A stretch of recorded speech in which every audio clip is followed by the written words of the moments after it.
So the first verse from the poem that we'll be focusing on says, I saw my Lord with the eye of my heart.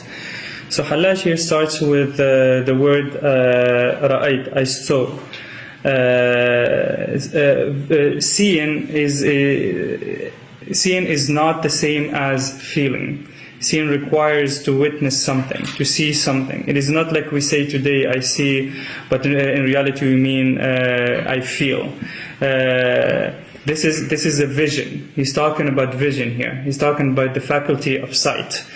And what is the object of this seeing? The object is the Lord. The Lord or God, but here the better translation is the Lord, because that's what the Arabic is saying.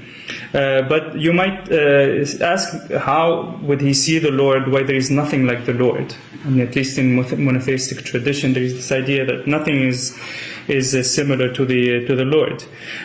Here, the Hallaj is talking to us from a certain station of the Islamic faith, and this is called the station of Ihsan, or the station of excellency, and it's the pinnacle of the Islamic faith as understood from the traditional perspective. And this station of excellency is defined by Prophet Muhammad as to worship God as if you see him.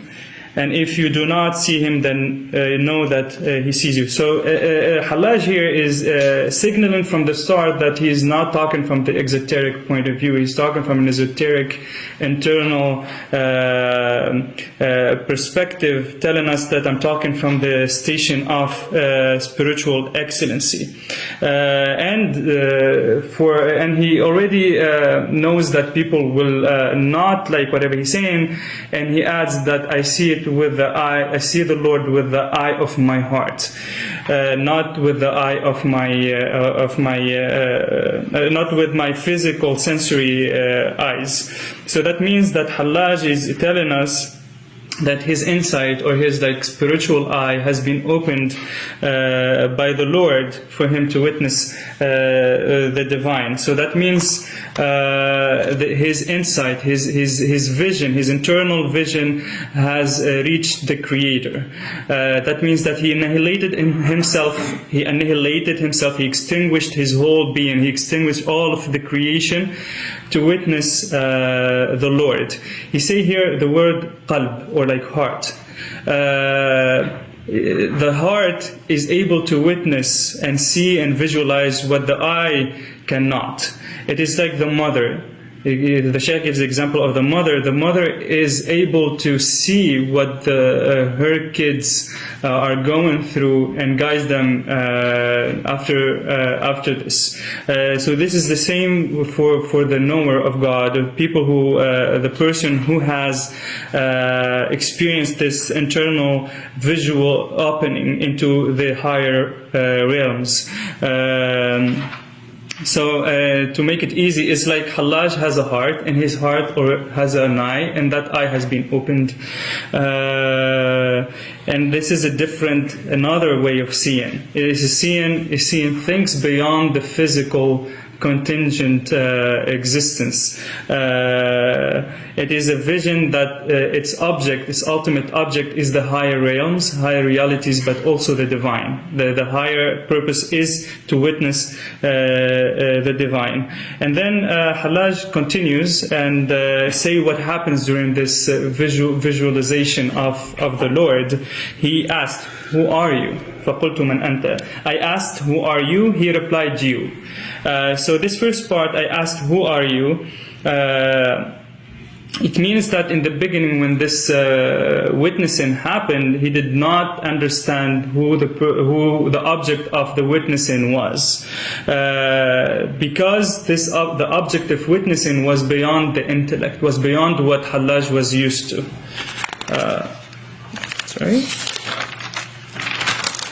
So Hallaj explained to us that he became ontologically poor. He forgot his knowledge, he forgot everything that he knew, and made himself poor ontologically poor in front of this higher truth that has been revealed to him that he was not accounted with.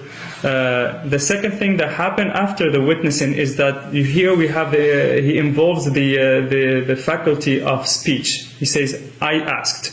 Here, after the witnessing comes the speaking. It is a question. It is through this faculty of speech that Al-Hallaj is seeking to understand this vision that he has. The Sheikh says that I'm not talking here from the exoteric perspective or from a theological the theology and all that. Can we see God? Can we speak with God?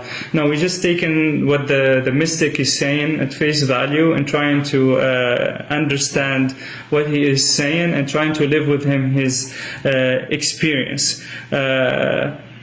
He says, the Sheikh, I know that many Muslims, especially some who deny the mystical tradition, do not like Hallaj and his Sufi mystical poetry, but at least everyone recognizes that he is the embodiment of what annihilation in the divine means, or like extinguishing the self in the divine means. So here, after the witnessing, there is kalam, there is speech. And here we move to the faculty of speech.